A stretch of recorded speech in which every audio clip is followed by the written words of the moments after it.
Hey everyone, I am on summer vacation, even though it's not really summery here. I mean, it's 15 degrees, um, so not very warm right now and sort of raining outside. Um, but um, that gives me time to sit and think about bold action, so I have. Um, it seems like people sort of like my top 10 videos about different nations and their vehicles and tanks and stuff. So I thought I might expand that a bit. So this will be my top 10 skirmish units. Um, and as per usual, this is just my opinion. You may disagree all you want to, basically. I'm just one guy on the internet. Right. So top 10 skirmish units for bold action. But before I give you my top 10, I wanted to talk a bit about what actually makes a good skirmish unit for bold action. And for me, there are like four things that I look for when I'm evaluating units, whether or not they're good skirmishers. Can they deliver pins and kills at range? So, and when I'm talking about at range, I'm talking about 18 to 48, something in that span. Can I actually reach out and hit my enemies in that range span? Most skirmish units are between 24 and 36, that range span ish. And a lot of people put LMGs on units to get that range. I don't necessarily believe that's good because of point number 2, they need to be cheap.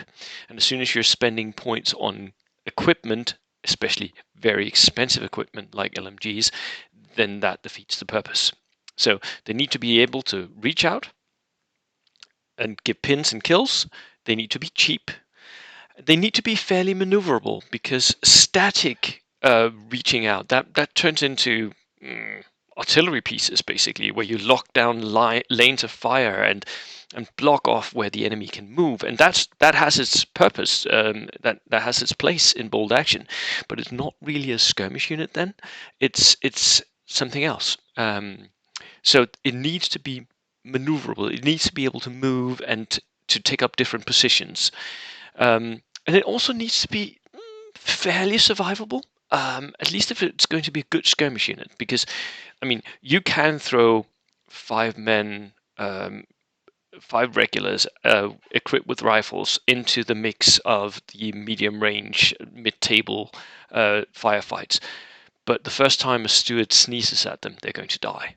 So they need to have something that makes it survivable. And that is why I say these are the 4 points. Now, even better, if you want to end up in my top 10 list, you need to have some sort of special rule that sort of benefit one or more of these traits. That's what I'm looking for. That is really what makes the top 10. And for that, I have an honorable mention, because if we look at the American Army and the American selections, especially for its infantry, they are clearly the best army for skirmishing. And that's simply because of their national special rule, where you have move and fire. And you can take fairly cheap skirmish units, like a 6-man regular unit with 1 BAR costs 65 points. So that's really cheap, and they have that move and fire ability. I can't recall what it's like, fire and maneuver or something, where you don't get -1 for moving. Really, really, really works well with that extra range you get from the BARs, and with the rifles that you can take on US regulars. So for me, the army that sort of does this best and cheaply as well is the American Army. They have so many choices that sort of support this. The only thing the only like selection where they sort of lag behind other armies is in their armored car selection. So, um, so I had to mention the US regulars as an honorable mention. They don't make the top 10 because as an individual unit, they're not that good. Um, they're not very survivable, and they yes, they have a little bit of range, but there are others that does this better. But as an army, US regulars can't go wrong. Can't go wrong. They're really, really good if you want to have skirmish capability. Now, for my top 10, my choice for 10th place is the humble Dodge truck with an MMG. Now, you can take this in other armies as well. You can take a truck from many armies, right, and put a pintle-mounted MMG on it. Perfect. That's basically the same, except other armies does this a little bit more expensive. The Dodge truck for the Americans is the cheapest version of this that I know of.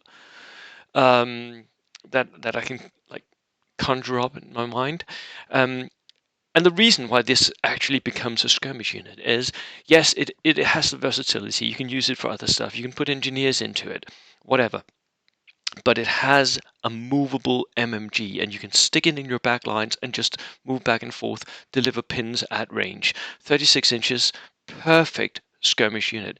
And it's even 4 points cheaper than an MMG infantry team, which it's more survivable than an MMG infantry team because you only take damage on 6 pluses, and then even then you still have to roll a further dice. You're not just dead.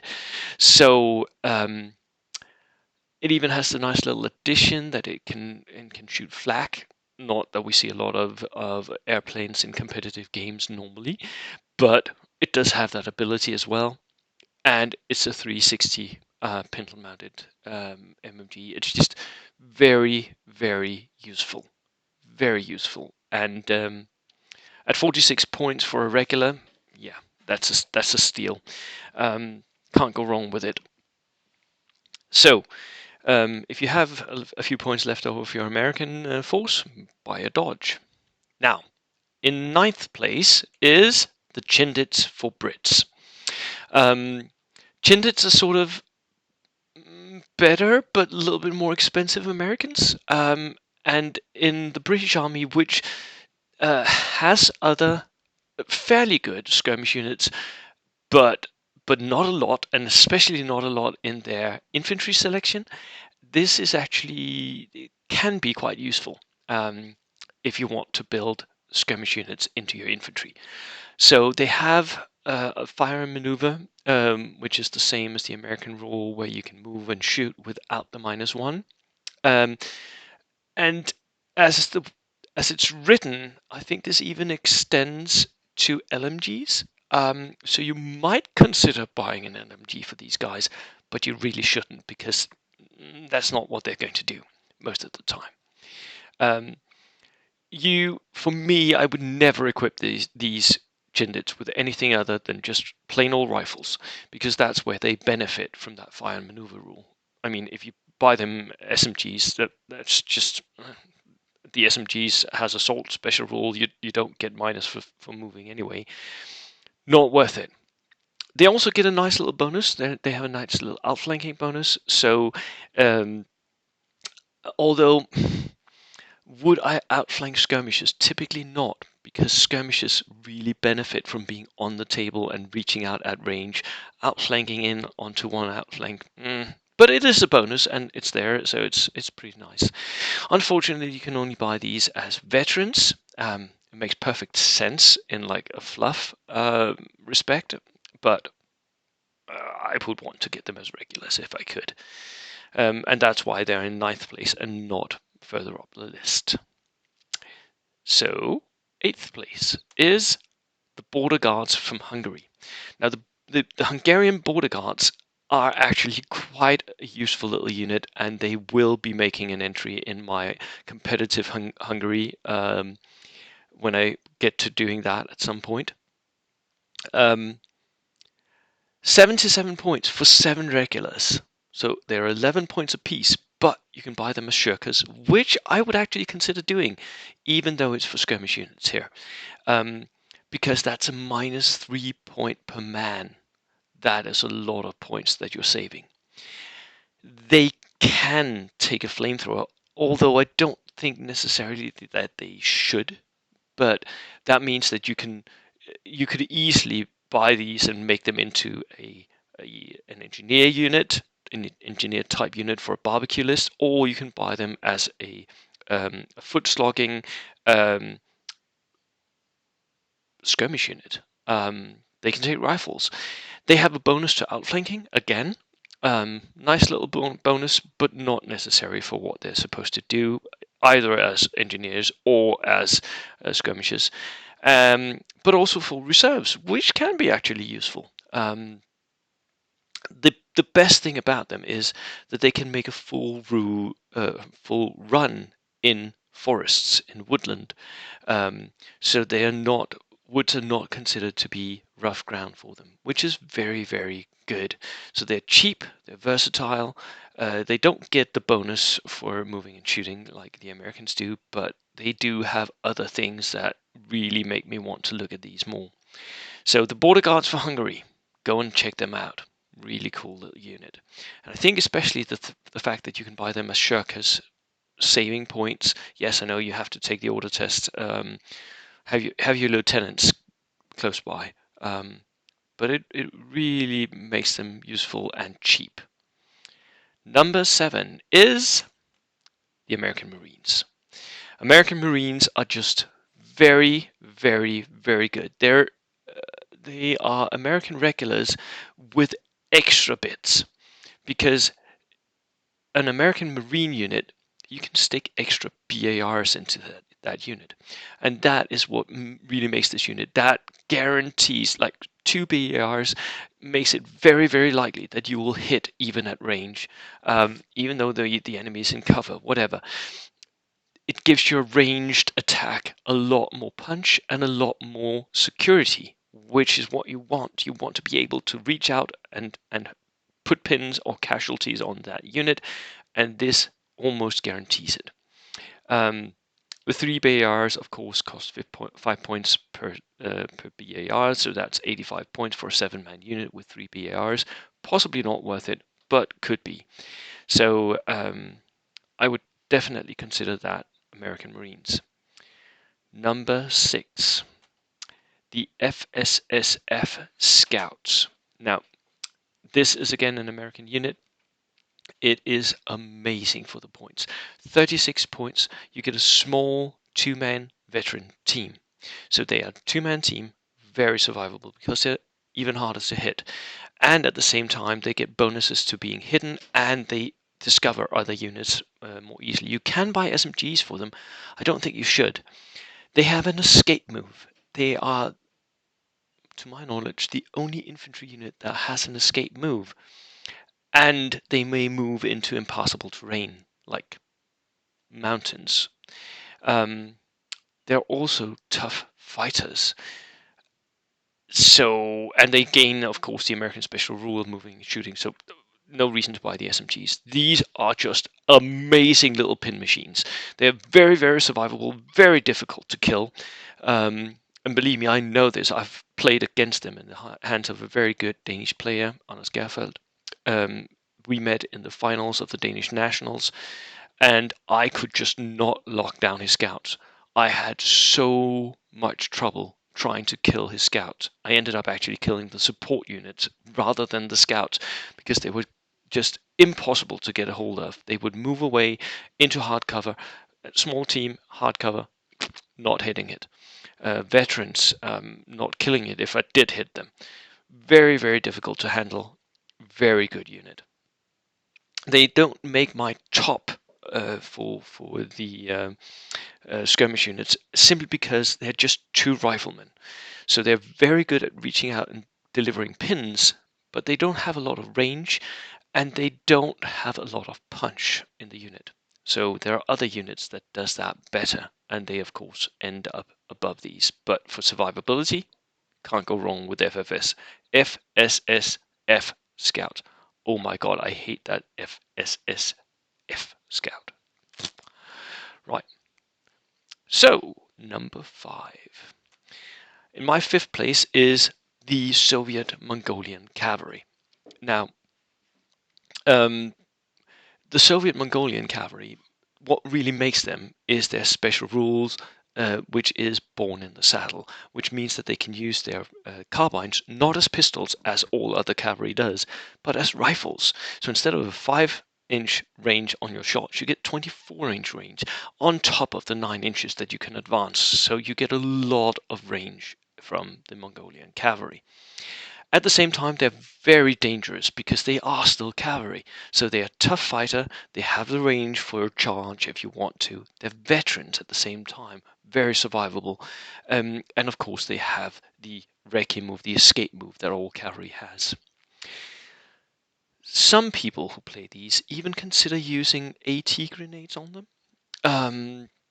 Which I think is maybe the one place where AT grenades has a usefulness and maybe is worth it, because with cavalry you can do charges against tanks because you're out in range when you decide to charge the tank. The charge may shoot at you, but you'll be behind hard cover at range. Most of the time they will not be hurt that much. So the AT grenades may actually be worth it on Mongolian Cavalry. If you have experience with that, let me know in the comments. For me, these are just no-brainer, the best skirmish units of the Soviets by far. And that I'm discounting here Soviet tank hunter teams and Soviet scouts, which are also sort of a skirmish-ish unit, but they're more of a forward deployer unit where you deploy assets up and they can still push even though they're small units. So a little bit different in their makeup to what I would say true skirmish units are. The Mongolian Cavalry is a bit expensive because they're veterans on horseback. So 119 points for 7 veterans of these, but they're very, very useful. And because they are cavalry, as I said, very dangerous as well, so they can do a lot of charging. Number 4, and I think a lot of people will be surprised by this one, is the Dakka Stuart, the recce version. I mean, we all hate it. We all know secretly deep down that we're going to take it to the next tournament. Doesn't matter. The recce Stuart is just points for value, just so goddamn useful. At an 140 points, I think it is, you get the recce version of this, which is 8+, so it's a tank. It is vulnerable, 6+ on the sides. That doesn't matter. Most of the time, you don't want to go up against other tanks with a Stuart. You want to go and hunt infantry. It can split fire. If you build it with the sorry, my phone is ringing. If you build it with the pintle mounted as well, you can split fire 3 ways, which is amazing. Reaching out, delivering pins. So that's an extra bonus, and it has recce, so it can move out of the way if something threatening comes along. The standard loadout gives you 23 machine gun shots. That is a lot of power reaching out, and a lot of survivability in that platform. So it is a great skirmish unit. Unfortunately, of course, it's only for Soviets and Americans. The Brits can't get it. Other nations, I mean, the Japanese can sometimes take captured Stuarts, but can't remember if they get recce. So, yeah, it probably ought to be higher on the list, but there are other units that are actually better skirmishes than the Stuart. But for punch, you just can't beat this. This is the best punch unit you can get. Another phone ringing. Someone really wants to contact me. Number 3 is the British Jeeps. So the long-range desert group Jeep or the Airborne Jeep. I put these in together here in 3rd place because they're very, very similar. There's a little bit of points difference. The Airborne recce Jeep, you can get 10 MMG shots with recce for 45 points. The SAS Jeep, long-range desert Jeep, you get 12 LMG shots and 3 HMG shots with recce. They're very cheap. They're a little bit vulnerable because they're just 6+s, but they do have recce and they are extremely dangerous. The SAS Jeep, of course, mostly dangerous because that can at least pin or hurt vehicles, but and it can split fire as well. But the Airborne one is, of course, the cheapest version that you can take. So British Jeeps, top dogs in the selection for armored cars. However, there's one maybe that's even better. Now, second place for skirmishers is the Sissi units. The Finnish Sissi units are amazing. They're just so good. Yes, they are expensive. 84 points for 6 veterans. Yes, that is expensive, but you don't ever have to buy gear for them because none of the gear makes any sense. You can buy SMGs, you can buy LMGs, you can buy anti-tank grenades. None of it makes sense. Don't buy it. Buy 6 veterans and just laugh at the enemy, because what you do, the only thing you do is you take advantage of the 2 rules that the Finnish have. Master of the Hunt, which is the Sissi special rule, and then the bonus that the Finnish get for being on ambush. The Sissi special rule means that you can advance and then go on ambush. That means that you lose the -1 to move. Instead, you gain a +1 to shooting from ambush. That is insanely good. And at the same time, if you lose half the unit, you become super veteran. What's not to like? This is the best unit that I can think of, skirmish unit that I can think of. And if I was running Finns, I would only run these, more or less. The only thing that sort of sucks is that they are in the Finnish army, which has a lot of other things about it that doesn't really work. The tank selection is crap. The transport selection is crap. They lack AT as well. But this skirmish unit is just amazing and almost makes up for the lack of other Finnish units. So yeah, buy Sissi Recons if you possibly can. They're the best. Now, first place, and this is also an armored car selection. It is the early war motorcycles with sidecar.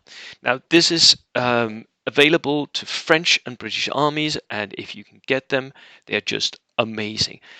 They're pretty much a worse version of the Dakka Jeeps that I told you about just before, like the third place.